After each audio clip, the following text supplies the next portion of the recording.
Uh, Professor Kalgati is currently a principal professional at Saudi Aramco and is also a visiting professor at Imperial College, London and at Oxford University.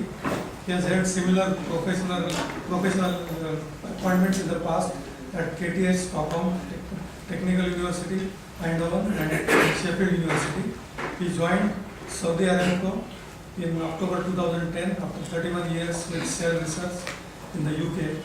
He is a fellow of the Royal Academy of Engineering, SAE, and Institute of Mechanical Engineers, and is on the editorial boards of several journals and on the international board of the directors of the Combustion Institute. He has published around 150 papers and a recent book, Fuel Engine Interactions on Combustion, Fuels and Engine Research and Transport Energy. He has a BTech from IIT Bombay in 1972 and PhD from Bristol University 1975 in aeronautical engineering. From 1975 to 1979, he did postdoctoral research in turbulent combustion at Southampton University with Professor Ken Bray. I invite Dr. Kalgati for the keynote address. Thank you. Good morning, everyone, and thank you, Mr. Chairman, for the introduction. And I have to say at the outset that what I'm talking about is not spark ignition engines, but compression ignition engines, but using gasoline. Anyway, nevertheless. Right. Just for the background, so I'm talking about gasoline compression ignition, which is GCI approach to efficient, clean, and affordable future engines. I mean, I've gone through this only 10 minutes ago in the other room about the background, how transport is important, and the demand for transport fuels is very large, and petroleum and transport are very closely linked, because 95% of transport energy comes from petroleum, and 60% of oil, for example, goes to make transport fuels. And even by 2040, I made the case that close to 90% of transport energy will continue to come from petroleum-based fuels running combustion engines. Now the question is, what I'm talking about now is how do we improve these engines? And one of the ways is gasoline compression. I said in the last talk that the way to, way forward is to develop fuel and engine together as a system. And one of the most promising areas here is gasoline compression ignition engines. Recently, myself and Ben Johnson published this review article, which was an invited review about GCI, which sort of summarizes things as they are at the end of, in the middle of this year, last year, 2017. And you might be interested in looking up if you're more interested in this. Anyway. Compression ignition engines are the most efficient internal combustion engines. We all know that. I mean, and all compression ignition engines now, I mean, there are various reasons for this. Anyone who's done an engine course knows why CI engines are more efficient than SI engines. And one of the main reasons is they don't have throttling, so part throttle efficiency is extremely high.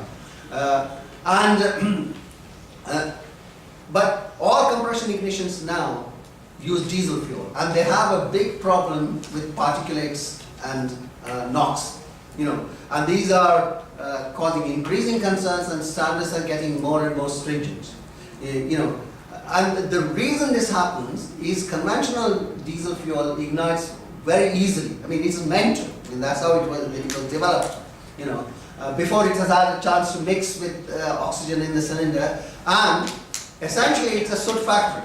It produces a lot of soot. Most of the soot is burnt inside the engine. However, if you do anything, but it also produces a lot of NOx. And if you do anything to control NOx, which is to reduce combustion temperature, for example, by using exhaust gas recirculation, you reduce soot oxidation in the cylinder, and your engine outsoot goes up. So there is this very well-known problem of soot NOx trade-off in diesel engines, right? And this is a real headache for diesel engineers who have responded magnificently to this challenge and made diesel engines more expensive and complicated by going to higher and higher injection pressures, very advanced after-treatment systems, in order to meet soot and NOx requirements. Okay?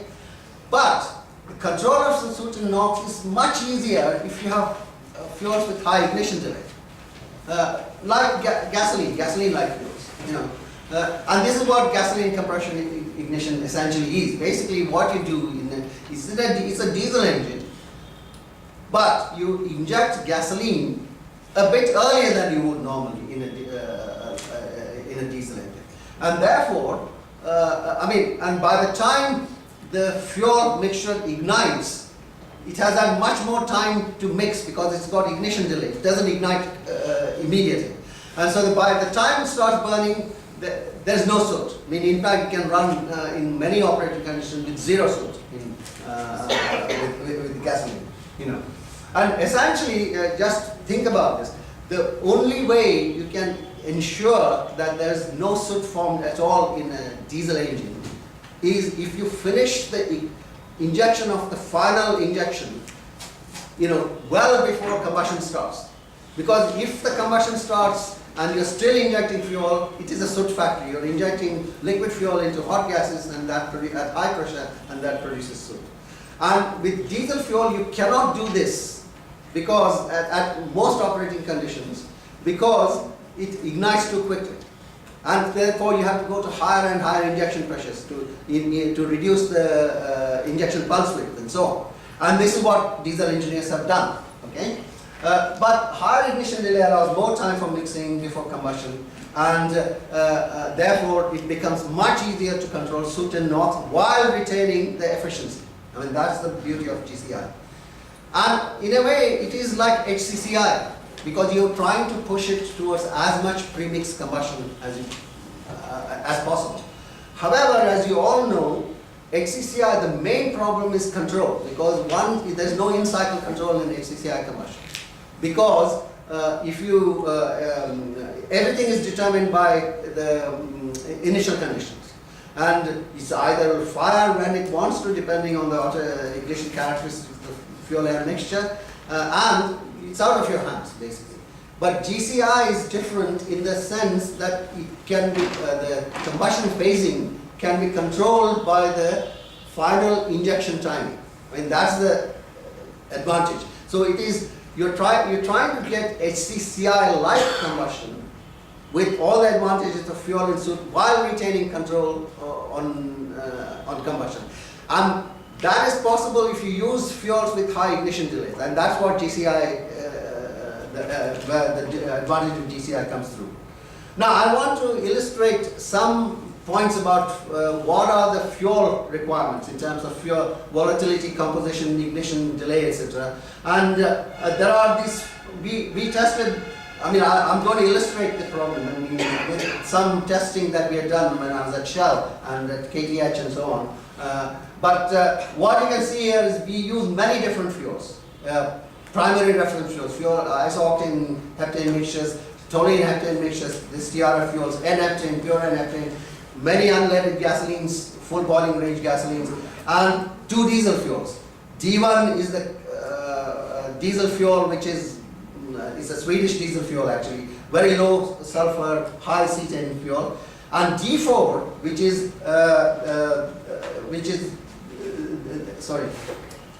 this fuel with this volatility. It's a very interesting fuel are made up by adding high aromatic solvent to diesel fuel. It has the same boiling range as a diesel fuel, but it has extremely high aromatic content, 75%, you know, and these aromatics are very, they're polyaromatics. So, if you showed this fuel to any diesel engineer and said it would be horrible for, in terms of soot, basically. However, its cetane number is very much lower because of the way we made it, and therefore it's high ignition limit. And I want to show you how that fuel behaves compared to the diesel fuel and other fuels, right? First of all, let me explain how we did this experiment. Basically, what we did was in a single-cylinder engine, we fixed the fuel flow rate so that we got, and the combustion facing, CA50, we fixed it you know, without any exhaust gas recirculation, and we fix the amount of fuel, and we simply increase the EGR rate, you know, while maintaining CA50, for example. And what you find is if you plot this difference, which is the combustion delay, which is I keep on talking about ignition delay, it's the same as combustion delay. It's the CA50 minus the start of injection. What you find is the diesel fuels here. The diesel fuels here have low combustion delay. Okay, your N-heptane, which is the these open circles here, has very low combustion delay and is comparable to the diesel, conventional diesel. Okay, as you increase EGR level, ignition delay increases because you know there is the lot more CO2, you know, a lot less temperature and so on. However, if you look at these three fuels, which is a toluene heptane mixture, gasoline, full boiling range gasoline, and our very peculiar D4 fuel. Fuel D4 is somewhere here. Okay, yeah, D4 here. These squares here. They have very similar behavior in terms of the change in ignition delay. Okay? But remember, these three fuels are very, very different from each other. You know, their composition is different, their volatility is different, but they have the same ignition delay. And if you look at nitrogen oxides or CO in the cylinder or total hydrocarbons, and much more importantly, soot. You know, the three fuels which are in lockstep here are in the lockstep here, and the three fuels, I mean, again, these are the diesel-like fuels, and these are the gasoline-like fuels. But the important point is, if two fuels match each other for combustion delay in the engine, their emission characteristics are also similar, regardless of the fact they are very, very different in terms of volatility and composition. Okay, this is what you find in experiments. Now the question is, how do we say two fuels can have the same ignition delay in the engine without testing it, right? So we looked at the RON and MON. I mentioned RON and MON in passing before, which are used as measures of auto ignition. And so we have several fuels here. There are 3 plus 7 fuels which are like gasoline, you know, but for which we can measure RON and MON. And so when you measure RON and MON and plot this ignition delay or combustion delay against RON, there is some correlation. There's no correlation at all between MON and combustion delay. But you can find a combination of RON and MON which gives you very good correlation. This is the so-called octane index approach I've been taking for spark ignition NOC as well as for HCCI and so on. But the main point about showing this here is, now think about this, if two fuels have the same RON and MON, right, they will have the same octane index, you know, regardless of what this K value is. I mean, the K value depends on the operating condition. So, if you have a very complex fuel, you know, a gasoline for instance, and you know it's RON and MON, you can make a simple fuel for modeling purposes, etc., which has the same RON and MON as that. I mean, which is a toluene heptane isooctane mixture you can make. And that will behave the same way in terms of combustion, and as I showed you, it behaves the same as combustion, it will behave the same way in terms of emission. That is the broad picture, basically. So, in the total summary of all this is that for GCI combustion, what matters most is the auto-ignition characteristics, the RON and MON of the gasoline-like fuel. It doesn't matter very much. I mean, of course, volatility matters because the ignition delay in the engine will also depend on volatility. I mean, but you have to model it and so on. But in general, if they are in the gasoline-like fuels, whether it's a PRF, a toluene heptane mixture, or a gasoline, I showed you the data. I mean, they have the same, if they have the same rod and mount, they'll have the same ignition delay, okay? And for all practical purposes, they'll be similar. So that takes care of the fuel characteristics. That means you can be very relaxed about fuel composition, much more relaxed about fuel composition and fuel volatility, etc. As long as its ignition delay is high for GCI. And the indicated efficiencies can be very high for gasoline compression emissions. Up to 56% indicated efficiency have been demonstrated in heavy-duty engines in Lund, for example, Bent Johansen's group, and also in Wisconsin.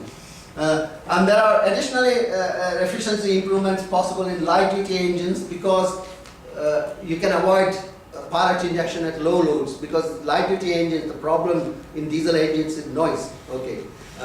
So anyway, I should and there is much more scope. I'll skip all this actually. But there's much more scope for downsizing. You can avoid DPF regeneration and so on.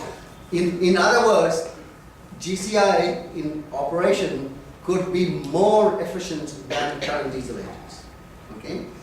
And there is, of course, scope for hybridization as well. Actually, I just heard last week that a vehicle running on 91 RON gasoline in the US from Delphi they've demonstrated 35% improvement in efficiency compared to the same equivalent gasoline engine by running it in GCI mode in a FTP cycle. So as I've already said, fuel requirements are they vary depending on ignition delay, you know, and they are different in different conditions.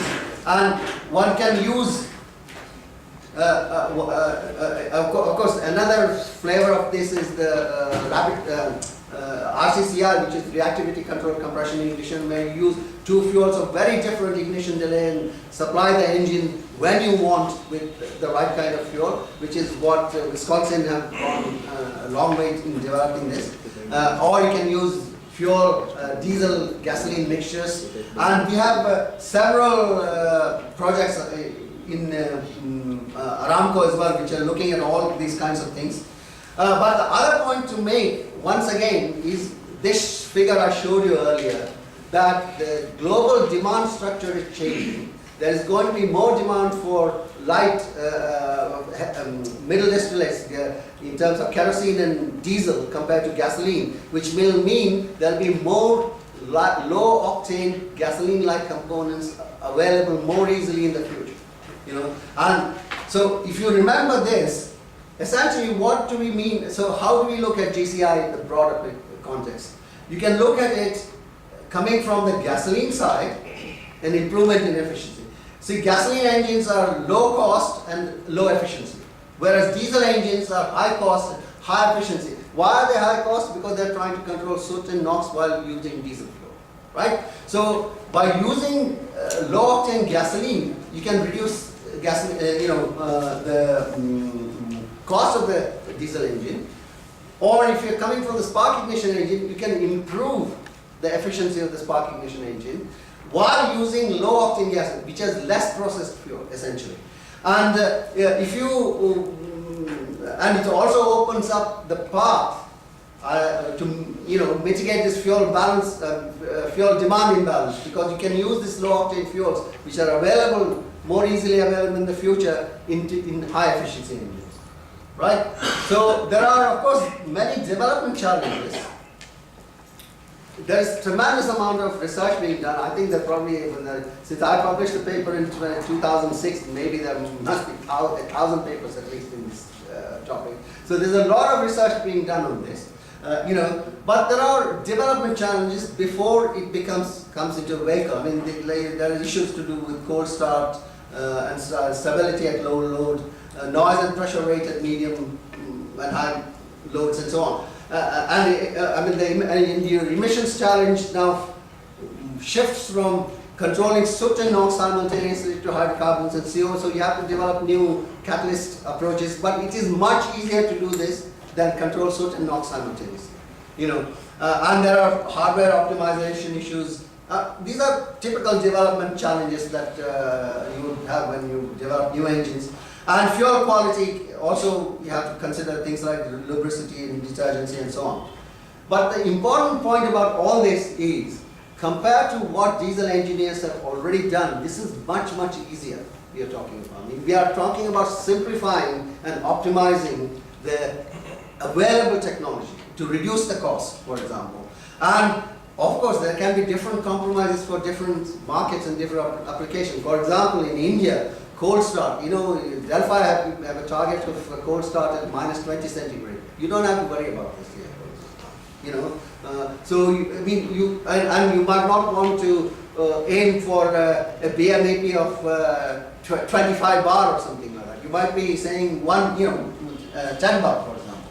So there are lots of possibilities, and there are enabling technologies coming in. And in fact, Mazda recently announced the Sky Active engine, which is a flavor of the GCI basically, but it's spark assisted GCI stroke HCI.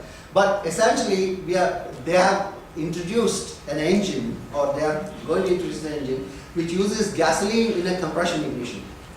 And some of the problems associated with development I'm talking about, they are handling in a different way, basically. That's what it boils down to. So, in terms of the prospects for GCI, I mean, this is the point I'm making. There are big advantages from the engine side, because you have high efficiency and low cost. A big advantage in the fuel side, because fuel is less processed in the refinery, so it uses less energy. And it addresses this balance, supply and demand imbalance as well. Having said all this, we don't expect this thing to come like tomorrow. It needs a lot of development work, and the OEMs have too much invested already in existing diesel technology, and all the stakeholders need to be aligned, the fuel manufacturers and if we use a different fuel, that is. In fact, this is why Delphi are using market fuel to develop their car. But if you actually get the best advantage, you should use a low octane fuel. If you want to do that, fuels companies and auto companies have to come together, and governments have to come together. To introduce this thing. So the question is, when will this required development take place? It will, I think, take place when the where the commitment to existing diesel technology is weak, like in China, perhaps, we hope, or the demand imbalance will start to bite, and diesel will start becoming more and more expensive, and the demand for soot and NOx start becoming more and more stringent. But this is an extremely attractive way forward. For example, I said overall greenhouse, we have published several papers on this, and Xinhua also have published papers on this. The overall greenhouse gas efficiency benefits are about 25% with respect to spark ignition engines, about 5% with respect to diesel. But compared to diesel, it will be cheaper. I've said all these things. Main point is, all stakeholders need to work together to bring such optimized fuel engine systems to the market, rather than developing engines completely on their own without taking into account fuels.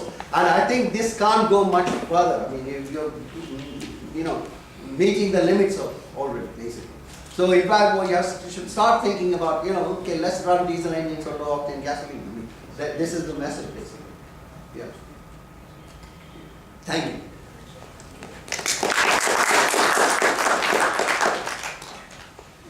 Thank you, Professor Kajagi, for the a very interesting presentation on gasoline compression ignition concept, which is very rarely discussed. And it seems there are a lot of possible potential advantages in terms of efficiency improvement, both against the conventional gasoline as well as diesel. Apart from that, perhaps it will allow use of entirely a lower quality, low octane fuel, which perhaps is abundantly available, and this cannot be used otherwise. Yes. And also the lower cost of the engine. Yes. and lower CO2. I think a lot of advantages, and seems to be that more work needs to be done in the implementation part, Exactly. in the actual application. Yes, right. Thank you.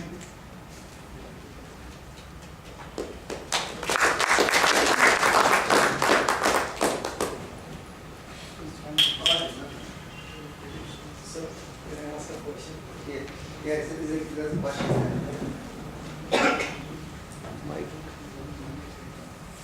Somebody has a question. Yeah, there will be 3 questions. I think About the combustion ratio and ignition pressure for the system. the results I showed you is about, it's 14.6, I think, I mean, the one that I showed you. But I think Delphi system is, I think that also is around 50. Yeah, 40. Yeah. Injection pressure. Injection pressure, initially we started from the diesel injection pressure. Again, in fact, it is actually the wrong thing to do. We now realize the Delphi maximum injection pressure is 500 bar. And the results I showed you was I think it said something like that, 600 bar. But actually, the lower the injection pressure, the better it is, because it is the same principle. You don't want to fully premix fuel and air. You want, inhomogeneity, stratification in it. Is there no restriction of the power output, like for a house's E-engine, because of a high pressure rise? Well, this is, that is, as you, the same kind of thing, they said, if you go to higher loads, and if you have a single injection, you will have this problem. And therefore, in practice, you never use a single injection. You have multiple injections, and you can actually shape the heat release curve very well. And you can mitigate this high, noise issue or high pressurized rate by multiple injections. And that's what all practical engines will do. Thanks for this lecture. I just wanted to ask your opinion on 2 things. One is this, as we are seeing this NOx and smoke medium, this already we are getting that NOx. I'm also working on that area. But again, there is a trade-off of SCCO along with the NOx soot. Yes. So if we are reducing this NOx and soot, we are getting a higher, it's even 5 folds more than that.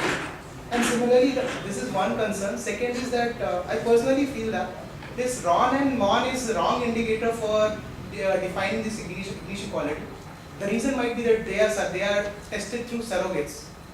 Why not CJ number should be a good indicator for, because that is more practical. The CJ number is a good indicator in the diesel auto ignition range.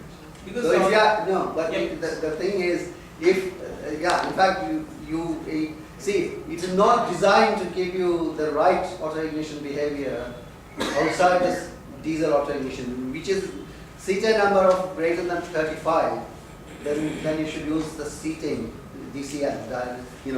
Below that, I think you should use octane numbers, probably RON or RON. And in between there is a combination of the two. But what matters is what the ignition delay is in the engine. Like DCN kind of systems will be more effective.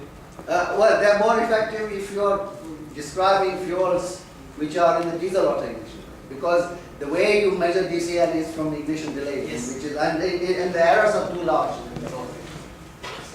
Thank you. Sir, what injection timing and pressure has been maintained in order to neutralize the NOx and soot formation? What the injection timing? Yes, sir. The injection timing is about 20 to 30 degrees before what you would normally use in these. You may fix the A50 rather than. Can we have this kind of discussion afterwards? Thank you. Thank you.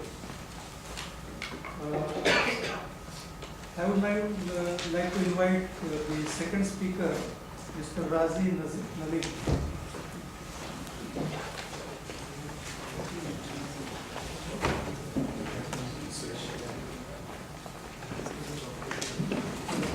Professor Razi Nalim has completed his B.Tech in Mechanical Engineering from IIT Kanpur and Masters in Mechanical Engineering and PhD in Aerospace Engineering from Cornell University.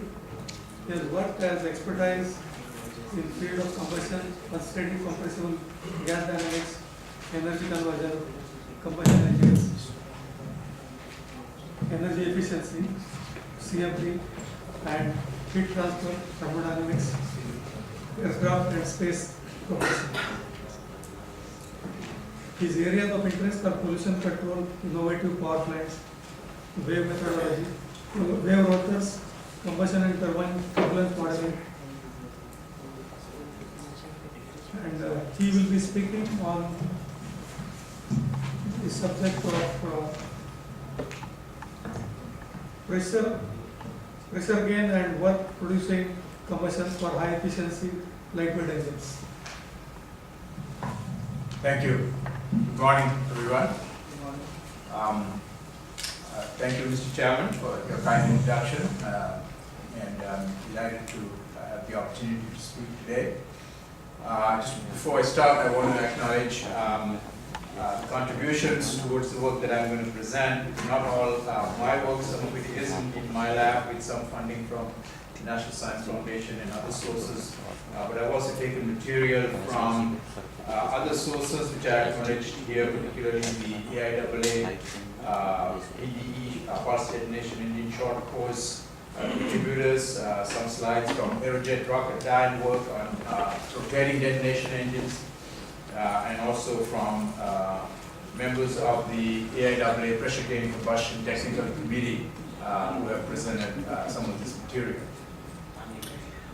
Just a little bit about my lab, which is called Combustion and Propulsion Research Laboratory at IUPUI, which is Purdue University in Indianapolis. Most of the work has been focused on what I'm going to present today, which is pressure gain combustion. We also have had other projects, particularly for industry, on combustion engine modeling in our lab, particularly fuel injection simulations for large bore gas engines.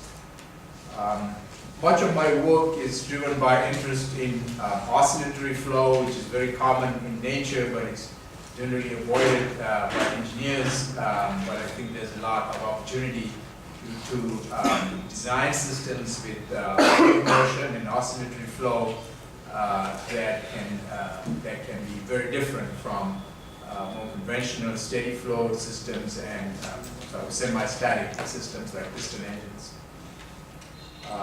One in particular that's of interest to us was the pulse jet engine that powered the German bus bomb in World War II, and some of the work I'm going to talk about is related to pulse jet engines.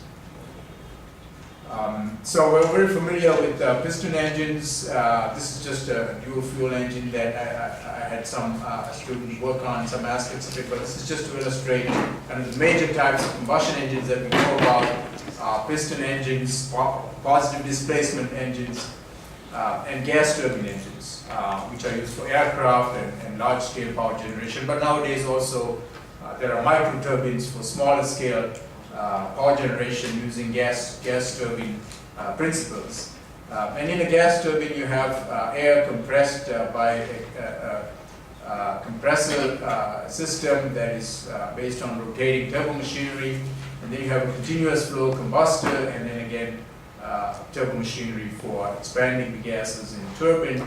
And then if it's an aircraft engine, if it's a turbojet engine, you could have a nozzle for further expansion producing thrust, or you could have additional turbines for power generation, power turbines, and so on. So gas turbines are used for a lot of combustion. Of course, piston engines are used a lot as well, but if you look at overall energy consumption in the US, which is about 100 quadrillion BTUs per year, about almost 10% of that is converted through gas turbine engines, both aviation and power generation. So if you can improve gas turbine engine improvement even a little bit, that does have a tremendous impact. So pressure gain combustion is an approach to improve the efficiency primarily of gas turbine engines, but also of other systems that operate on a thermodynamic braking cycle, like like aircraft engines, propulsion engines of different kinds. There have been earlier attempts, this is not a new idea totally, even going far back as 1914, some of the earliest gas turbine engines were in fact developing some kind of pressure gain in the combustion process. Then around the 1940s there was an attempt to sort of combine a piston engine system with a gas turbine engine, which would be in principle doing the same thing as pressure gain combustion. We're trying to do it in a way that would be commercially more viable and able to be applied to aircraft, power plants, large gas turbine power plants, as well as small ones, microturbines. So turbine engines in general, operating on the Brayton cycle, provide very lightweight, compact power, but the efficiency is relatively poor, particularly compared to the diesel or compression ignition engines that we heard about, but even compared to spark ignited engines. So piston engines, both spark ignited and compression ignition, are much more efficient than turbine engines, but they have their own issues. So there are issues for both, and what we're all trying to do is trying to get the best of all these possible scenarios, and what I'm going to present is one approach that hopefully will reduce fuel consumption, CO2 emissions, and so on. So the principle is that we operate using a different thermodynamic cycle than the Brayton cycle, essentially having a constant volume combustion process rather than a constant pressure combustion process, less entropy generation, and so if you can replace this continuous flow combustor with a different type of combustion system, that's the idea here. One way to think about this is in terms of entropy generation, in particular the combustion process in a Brayton cycle has the largest amount of entropy generation, which you would expect. But what's really key is that if you go to a constant volume combustion process, just from a thermodynamic point of view, the reduction in entropy generation is huge relative to all the efforts that are put to improve, for example, the compressors' entropy generation by making more efficient compressors and so on. That has taken a lot of investment over the years, and the reason is simply because of the ratio of the specific heat at constant volume versus constant pressure, which is about 0.75 or 0.77 roughly. So just to summarize, so the cycle that you would have instead of the Brayton cycle, people use the term Humphrey cycle, which is really the same as the Atkinson cycle that is used for piston engines, but it's essentially the same thing, except a different mechanical implementation of that. So you have constant volume combustion on an EV diagram, but then you also have full expansion, unlike piston engines generally do not have full expansion, they have a blowdown process. So here's just a cartoonish way of expressing the difference between constant pressure combustion. So you can think of if we do combustion, for example, in the atmosphere, like in an open fire, a lot of the energy that you're producing is being used as the gas expands to just push aside the surrounding atmosphere, and that's energy lost. You're never going to get that back. So in a piston engine, you do get that, you create pressure, you push down the piston, and so on. But what we're trying to do is get that same benefit in a gas turbine engine without the weight and the other issues with piston engines. So essentially you need to have a cyclic combustion process in order to fill, gain pressure during the combustion process and then discharge. How do you put a cyclic combustion process in the middle of continuous flow, turbo machinery, compressor, and turbine? And so that's really the thing that's being addressed. There are different approaches to pressure gain combustion. Some of them use detonative combustion, and I'll talk briefly about that. There's both pulse detonation engines as well as rotating detonation engines that have been developed. There's decorative approaches, and in a detonation, the combustion is happening essentially at the speed of the wave processes. The detonation is a combustion front as well as a wave front. that's in one essentially. But what we're working on is deflagrative combustion, but relatively fast deflagrative combustion that's approaching the time scale of wave phenomenon. And then of course we have deflagrative combustion in piston engine, positive displacement engines. I'm not going to talk about that, but I just put that in here because that's also pressure gain combustion in the same sense thermodynamically, but that's the traditional way. And what we're trying to do is mostly what we're going to talk about mostly is what I call the wave rotor combustion, which is what I've been working on. But first about the detonation combustion process. So in the 90s and 2000s, there was a lot of effort on pulse detonation engines. Essentially, you have a tube that you fill with fuel and air after a purging process, and then you ignite at the mixture, pre-mixed mixture at one end, and if it's long enough, that flame front, will develop into a detonation because of the confinement with certain mixtures. Not any mixture will detonate. Certain mixtures will detonate given the appropriate tube size and so on. And then that has high pressure, high velocity gas flowing out. This could be most of the time this has been used as a thrust device directly, but people did try to create a pressure gain combustor for with a turbine downstream. I don't think we would say that was very successful, but in a single tube, this has been done by many people, and under the right conditions, it works well for producing thrust. And so what they did was look at the specific impulse, compare that with other, especially for aircraft applications, with turbojets operating on the same fuel. So if you were to look at PDE, pulse detonation engines, this is for hydrocarbon fuels in blue compared to other approaches, and the red is for hydrogen fuel. So detonation is a phenomenon I'm not going to spend a lot of time on, but it's essentially shock-driven heat release that again drives the shock forward. You can look at CJ detonations and so on. Detonations are pretty complex in terms of the internal structure of all of these phenomena. So I think I'm going to be too short on time. I'm going to move on to something called a rotating detonation, which is a detonation that goes around in a circle instead of being pulsed each time. So that's a more continuous process, and there's a lot of investment going on there. Aerojet Rocketdyne, the Air Force, U.S. Air Force folks, Navy are working on that.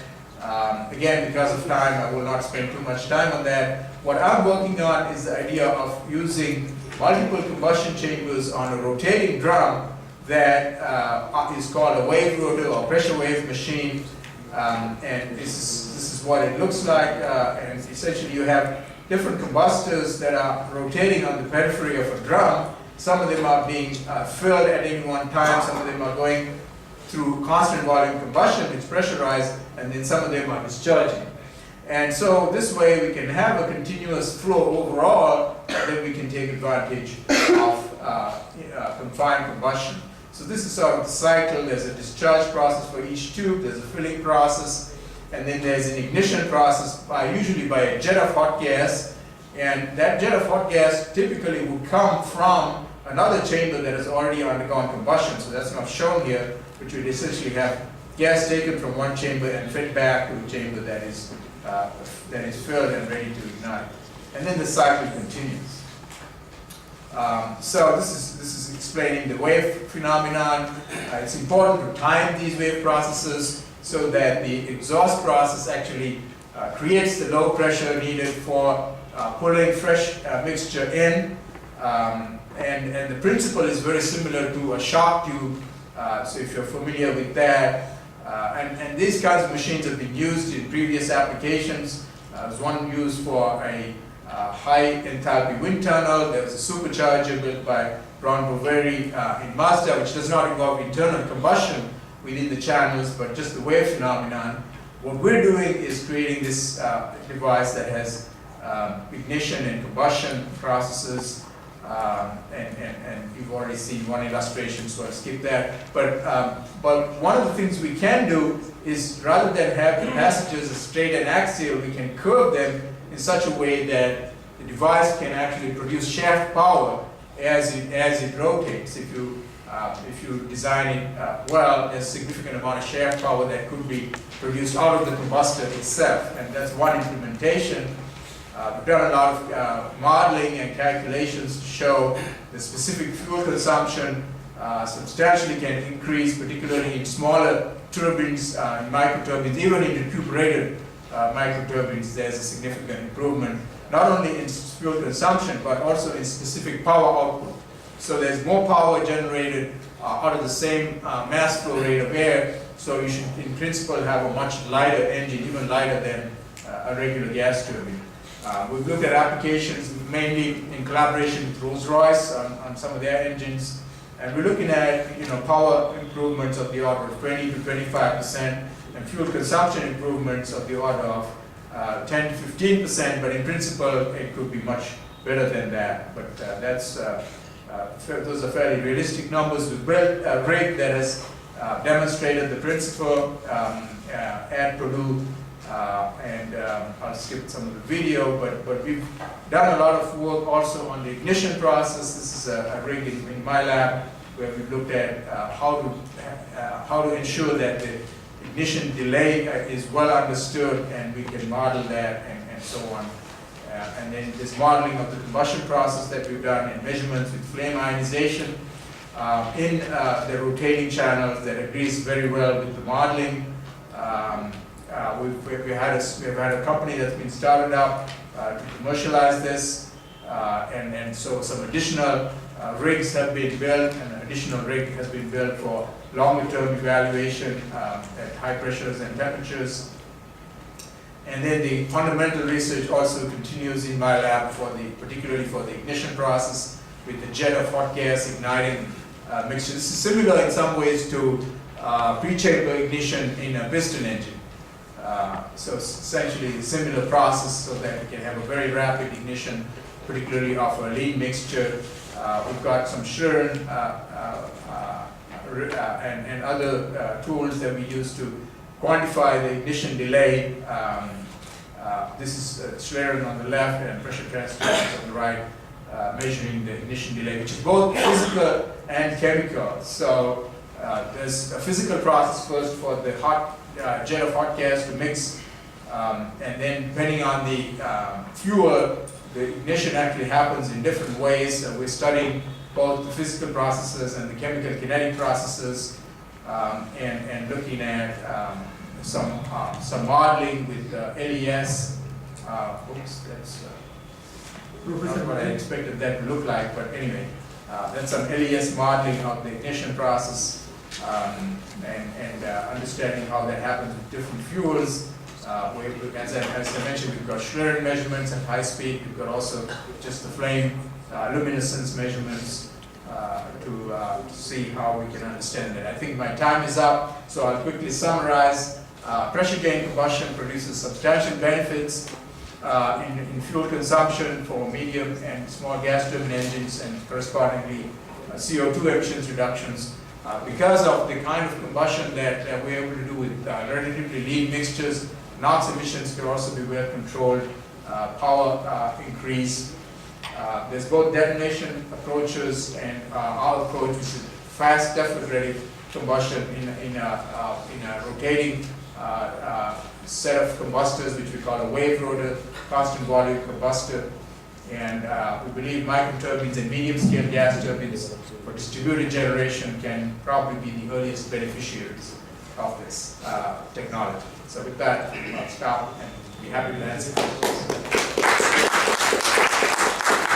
Thank you, Professor Nalim, for an interesting presentation on pressure gain combustion using constant volume combustion with wave combustor rotors, which can perhaps improve the performance of the micro turbines and medium-sized turbines, which can make it more competitive and more fuel efficient. We can have maximum two quick questions. Okay,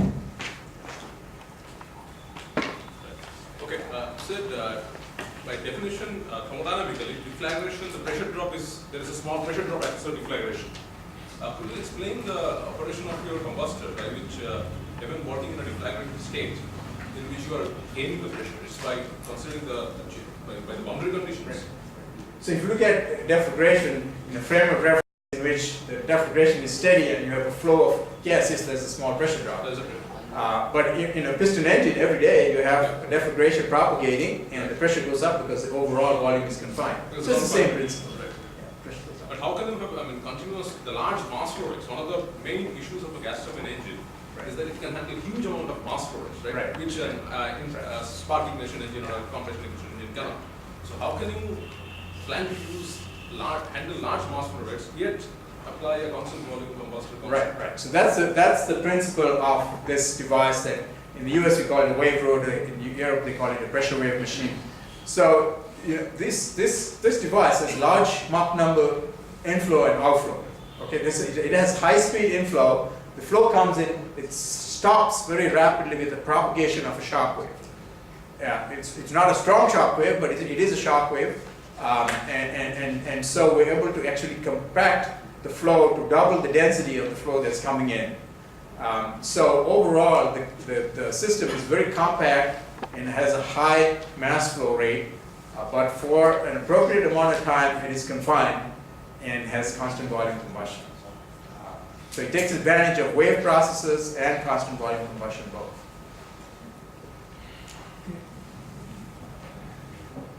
Okay, we can go to the next speaker now. Thank you for being here. Thank you. Mr. Kushum Rikore, Srivashish Kumar Gupta, Tushar Agarwal, and Vilas Kumar Agarwal. The paper is on development of four-stroke single-cylinder methanol-fueled port fuel injection spark ignition engine. Good morning everyone, I am Tushar Agarwal, undergraduate student at IIT Kanpur. So today I am presenting paper development of four-stroke single-cylinder methanol-fueled port fuel spark ignition engine. So the aim of our project is to convert our Royal Enfield 500 engine into 100% methanol fueled engine. Currently the bike is fueled by gasoline. So the challenges with the methanol are currently that the calorific value of methanol is approximately just half that of gasoline. So in order to modify the engine, we need to have high pressure fuel pumps and greater fuel flow rate. But even if we increase the fuel flow rate according to the requirement, then to the compression issue currently doesn't allow us to use the methanol. So we need to change the compression issue also. And secondly, the flash point of the methanol is quite high. So there are problems like that of cold start and fuel vaporization.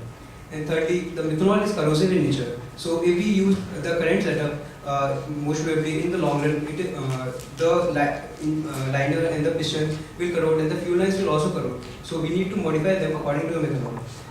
And thirdly, lastly, although the emission from methanol like hydrocarbons and carbon monoxide are quite low, but the formaldehyde emissions due to methanol are high, and we need to address that. So the formaldehyde emissions could not be taken care of during the combustion process. So mostly we will be targeting them after this treatment. So I'll give you a brief project overview.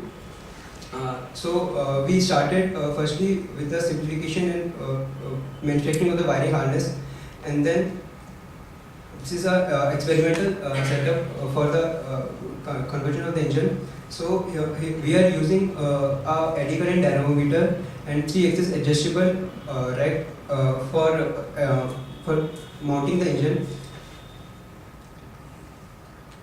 So this is our experimental setup. Here we have used the immediate combustion analyzer for obtaining the base fuel maps, and then we will be tinkering them to develop the fuel maps for the methanol.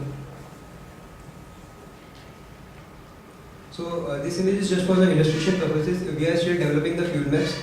These are not the actual data. Okay, so this is the experimental setup. In an experimental setup, we are using PE3 SP00 open ECU for developing the fuel maps. Okay, so the engine, the dynamometer we are using is accurate test equipment dynamometer and emitter combustion analyzer, and we will be using the Bosch EV14 fuel injectors, which are compatible with the methanol, and accordingly we will be using midi-M fuel pump. So to modify the engine, we are performing following modifications. We have modified the cylinder head to accommodate the additional sensor. For example, currently the engine is port fuel.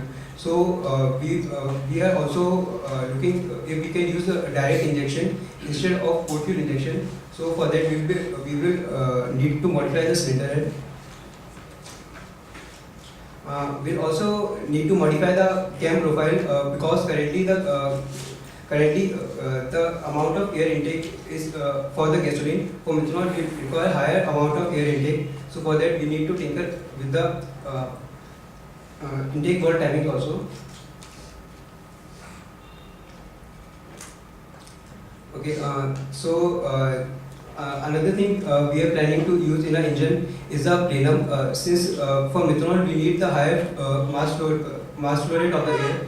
So with the plenum we can achieve that. It will act as a reservoir, and whenever we need higher amount of air, it can provide us that. So mainly the changes we need to make in piston is just to prevent the corrosion, and secondly we are planning to machine the piston to increase the volume of the engine cylinder.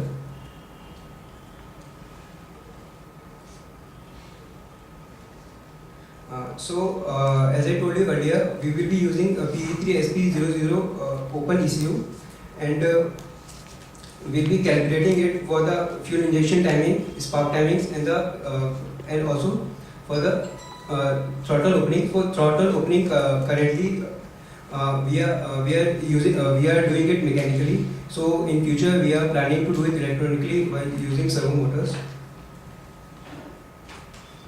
So this is our progress till date. So as on 12th of October, we were able to successfully run the engine on 100% methanol, and although the combustion was not quite good because we were using the stock settings. Nextly we took some emission data on M85, and we had quite successful result using M85.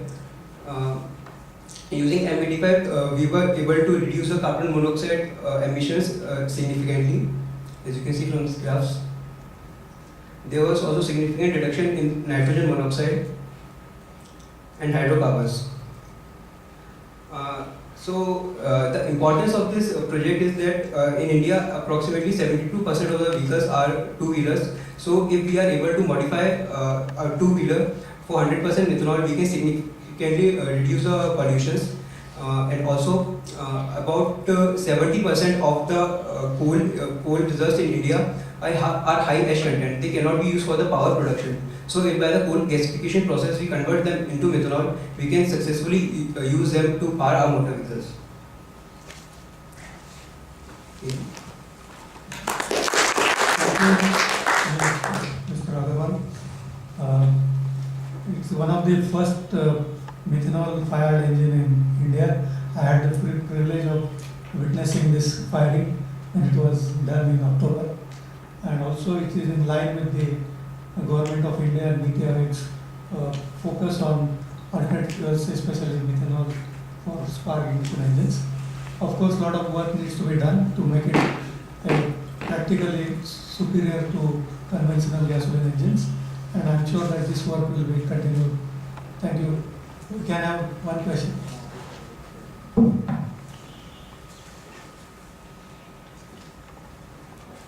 just a simple, I just want your opinion on cold start mortality. What are you thinking about this cold start? As I told you, we had this cold start problem. So for the cold start problem, currently we are using a heating coil. What we are doing is we are having a cylinder and we have used a heating coil around that, and we are using a pump. So currently we are not having any problem as such, but since this is not the heating coil would not be feasible in the motorcycle. So for that we are trying to make it smaller and also looking for dual fuel injection so that we can have some amount of gasoline to give a pilot injection, and then methanol can take over.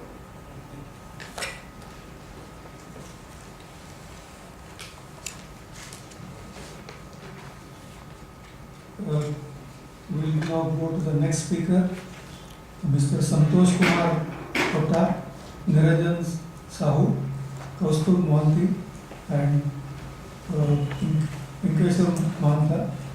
They will be talking about effect of compression ratio on the performance of a constant speed spark ignition engine operating on raw biogas. Very good morning to all of you. I'm a research scholar at Center for Energy, IIT Guwahati,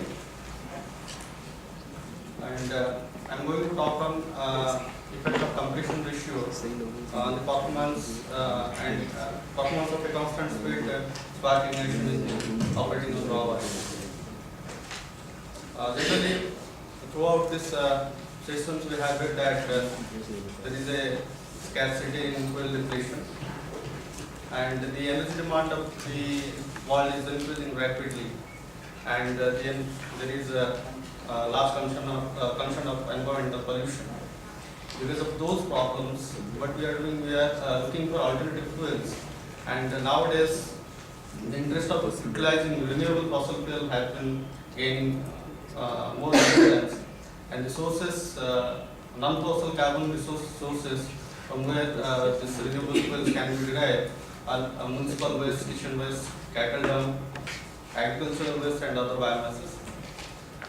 These renewable fuels are available in as liquid fuel and liquid fuel. Hydrogen, biogas, and producer gases are most effective fuels for spark SI engine operation. However, we know that the rate of production cost of hydrogen is very high, and this petroleum-based natural gas and LPG are not renewable. We have two options: biogas and producer gas. So, as why it is very suitable for alternative fuel for ICE engine operation, because it is it is an attractive source of energy for rural areas, particularly in developing countries like India. It is produced from anaerobic digestion and anaerobic digestion of cow dung and other agricultural waste and plants. It contains mainly 2/3 of methane and rest is CO2 and a little bit of H2S and N2 nitrogen content. As a fuel, it has low flame velocity, high octane number, higher autoignition temperature, and has a wide flammability range.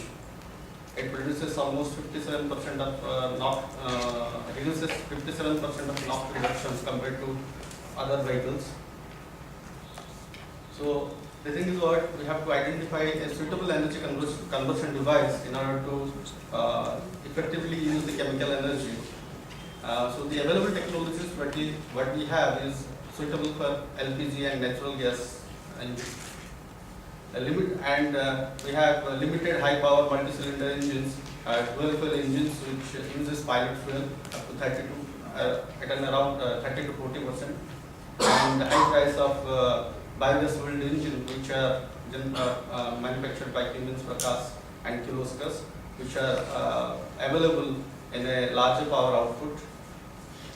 Significant use of medium and low power single cylinder engines are mostly in rural and remote areas of our developing countries, and these are mostly suitable for agricultural purpose, helpful for a decentralized power production. So hence the present need is to have a 100% biogas fueled engine, and the domain of present research is to investigate the effect of compression ratio, which is responsible for enhancing the thermal efficiency of the engine. So the available engines what we have, like we cannot use biogas completely in a CI engine. It has to be used in a dual fuel mode, and it can be used SI modified CI engine, CI modified SI engine, and for gaseous fuel it is essential to use SI mode with premix combustion.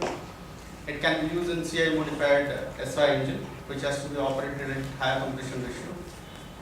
So to convert a CI engine, the process is quite complex. It requires removal of injection system and incorporate suitable ignition system, modification of the engine intake system, reduction of the compression ratio, and altering the ignition timing also. But the process of converting an SI engine is quite simple. So these are some of the researchers which have been worked, which have been studied the effect of compression ratio in a CI modified SI biogas engine. So the present aim is to have understand the effect of varying compression ratio on the performance and emission characteristics of a raw biogas constant speed SI engine, and to find out the most suitable compression ratio specifically for commercially available biogas. So this is the engine which has been located at a remote location in Ashram at North Guwahati, which we have installed to generate power by using biogas for a local community. And we have instrumented the setup and have modified to operate purely on biogas, raw biogas, without any scrubbing and purification of that content. And this is the specification, and it's a single cylinder 4.4 kilowatt engine. The base engine is 4.4 kilowatt, and it's a constant speed engine. And the compression ratio here is fixed, but later we have altered the compression ratio. And this is the experimental setup, which consists of where we have connected the gas output obtained from the field. We have connected it to the engine, and for loading the engine we have an alternator.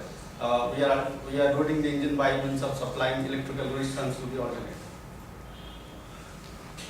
Apparently we have a mixer, which is a mixer and throttling device, which is controlling the speed of the engine at each and every operating condition of the engine. And this is the experimental matrix where we have altered the compression ratio by fixing the ignition timing at a particular level, and we have applied different loads on the engine, and we have studied the performance, combustion and emission analysis. And this is the composition of the gas, which contains 55% of methane almost, and CO2 is 42%, N2 is 2.1%, and H2 is untraceable. And the auto ignition temperature is 650, as the stoichiometric air fuel ratio is 5.67, and the flame speed is 25 centimeters per second, which is quite low.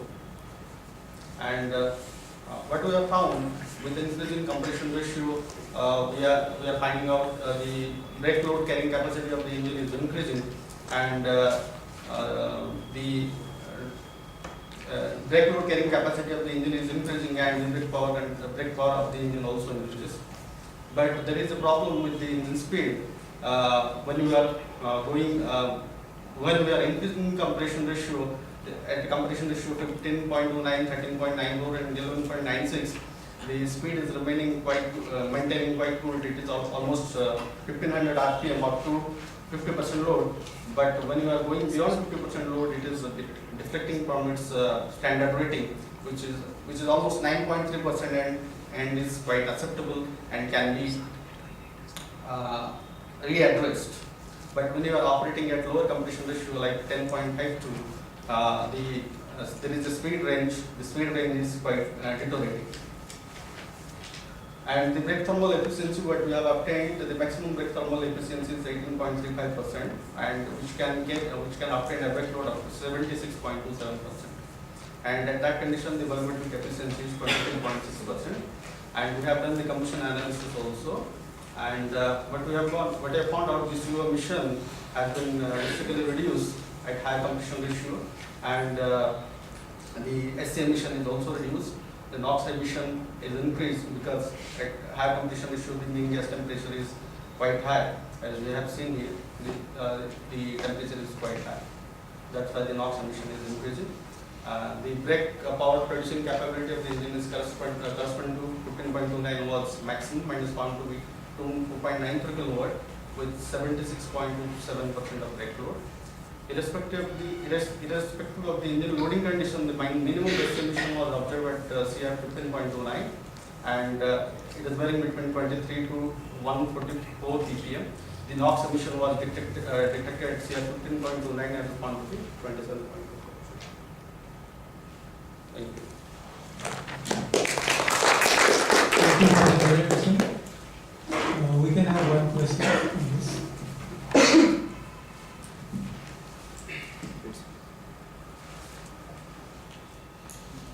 Okay. Thank you. Thank you very much.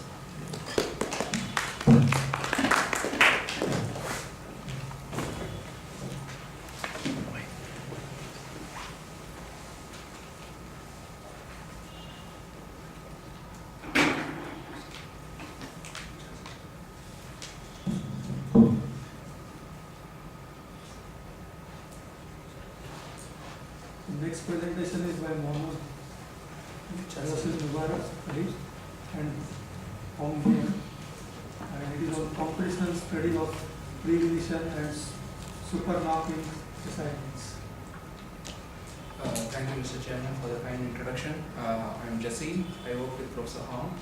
So at the end of this presentation, what you will get is you will know how to simulate pre-ignition, knock, and supernock in ASI engine. This study is purely computational, and there are no experimental results. So this is a short introduction. As you know that there are some, when you operate at low speeds, there are some stochastic pre-ignition cycles that leads to supernock, which is this green line here, which has a which shows very strong pressure spikes, and these pressure spikes has the capability of damaging your engine, which you see here in the bottom. So whenever you have a pre-ignition, there is a strong possibility that you may break your engine if the supernock happens. And one other catch here is not all pre-ignition will lead to supernock. It may lead to knock, or it may lead to non-knock cycle, or it may lead to a heavy knock. So there are many sources of pre-ignition. Whenever in a real engines, the source of pre-ignition is not clearly known. There could be a hotspot, or there could be an oil droplet, there could be some particle running around.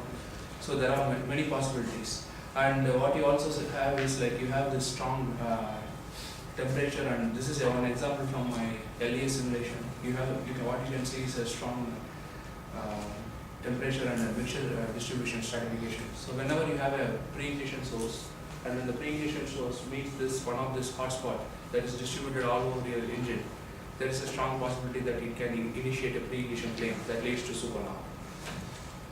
So the main objective for me is to understand this pre-ignition, and I want to know what happens. Like I said before, clearly the pre-ignition source is not known from the experiments. There are many sources, that is the main problem. So what I will do is, I want to understand what happens after a pre-ignition is initiated inside my engine. So like I said before, this is purely computational work. The work was done with Converge, and these are my conditions. This is what I am talking about. So I initiated a pre-ignition front here using a hotspot just above my piston. So experimentally they have observed this pre-ignition events happening just around very close to the liner walls. Sometimes it could also be to some hard surfaces attached to the metallic components. So I initiated my pre-ignition there. One advantage of this computational study is I can control my pre-ignition timing, and I can put it anywhere in my domain. So I can study like the effect of location, size, whatever I want. So the intake pressure was 1 and 2 bar. Pre-ignition usually happens at boosted conditions, but still I wanted to know what happens if I initiate a pre-ignition at 1 bar. The fuel used was isooctane, and the reaction mechanism is fuse mechanism.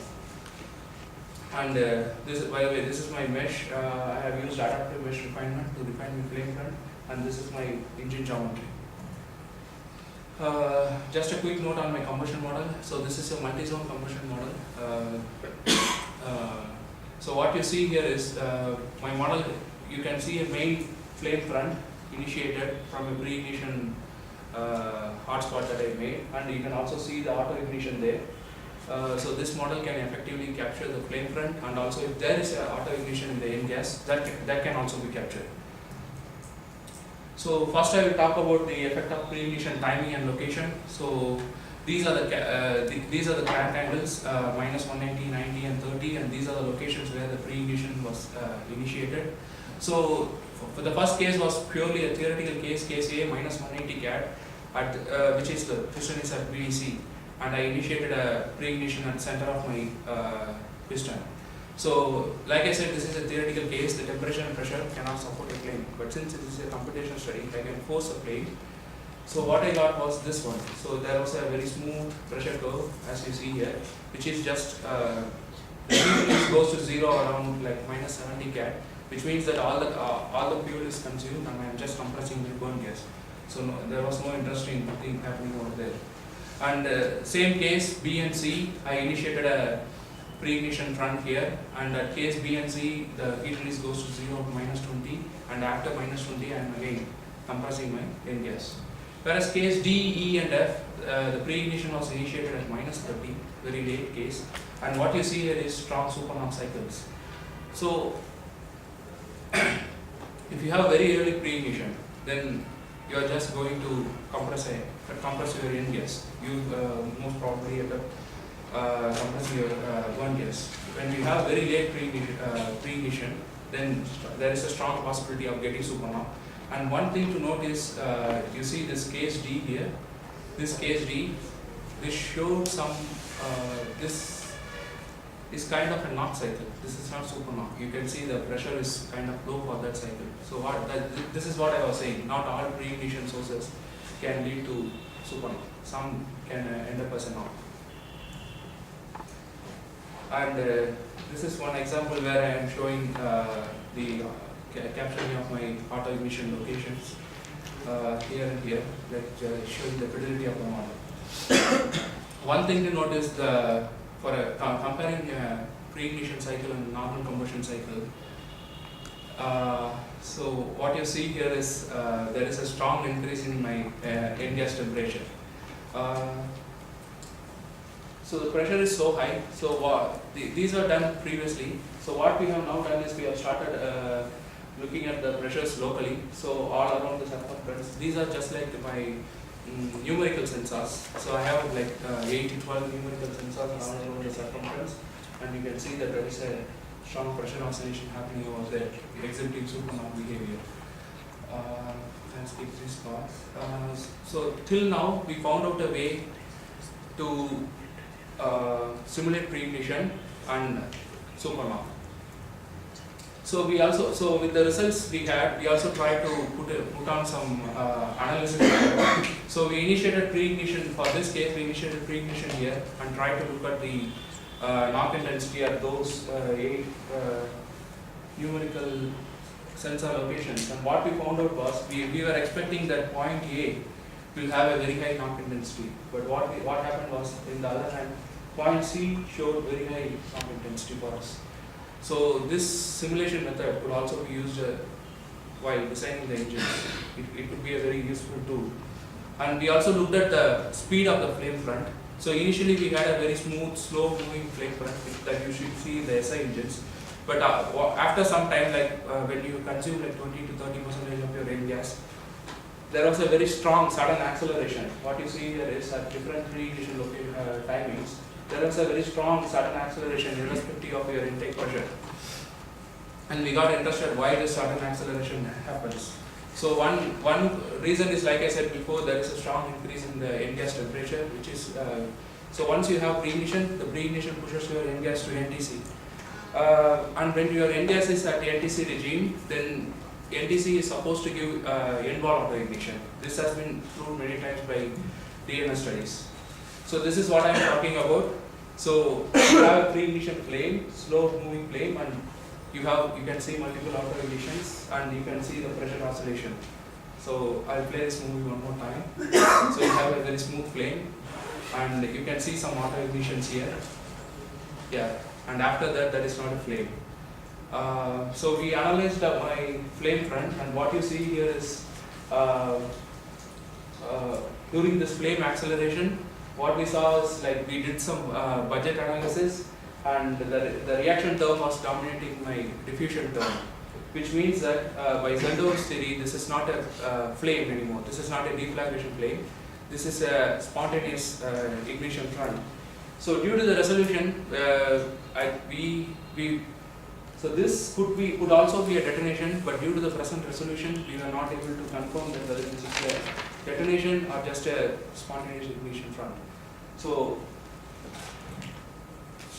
let's take this one. So we used so since with this present resolution we cannot identify whether this is a detonation, we used Bradley diagram, and this is mainly from Dr. Kalvari's work.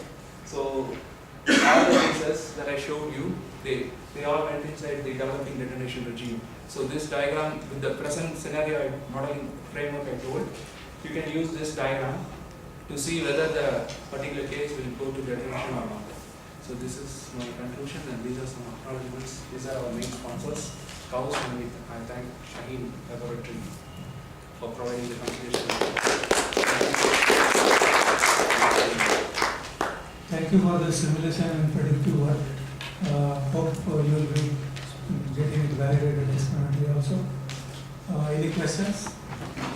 I have a quick question. If you go back to the Bradley diagram thing, you need the next one is to calculate psi for it. You need temperature gradient, hot size, and all. How do you? What did you assume? Oh, yeah, sorry. You assumed the temperature. Yeah. So we are actually initially we were assuming it, then we took a PDF of radius. I wanted to know that because you are considering this piston not as a flat piston, piston shapes also have a lot of impact on this resolution. Yes. Why not to consider this study on a flat piston? It will be more general, I would say. Because when I saw your images, this video, in that when it is going to a I'll say low area zone, then it is moving pretty fast. Yes. So I mean, we can use a flat piston. We have actually done that before. Okay. The results are pretty much the same, and the thing is our main sponsor is Aramco, so the modeling is applied over there.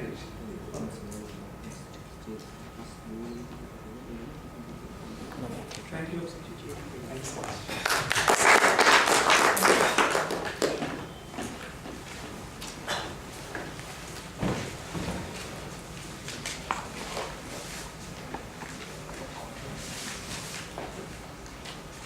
Now I request the session chair to felicitate our speakers.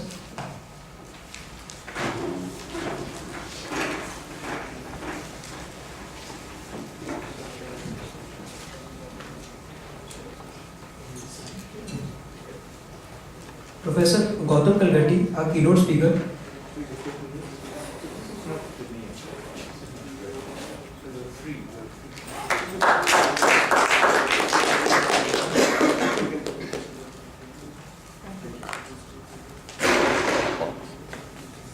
Professor Razin Ali,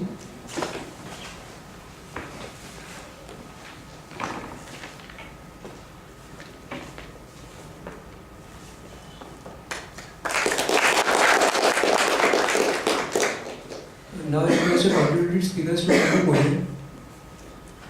Contributed speakers.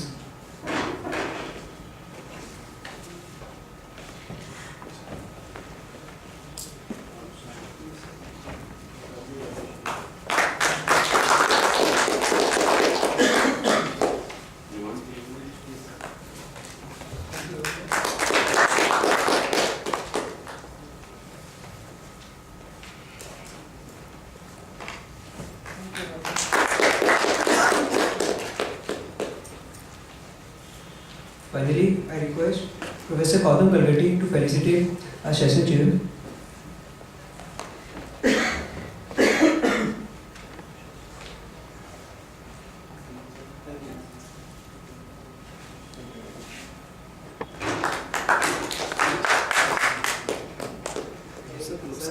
Oh, I just wondered. Sorry. Thank you very much.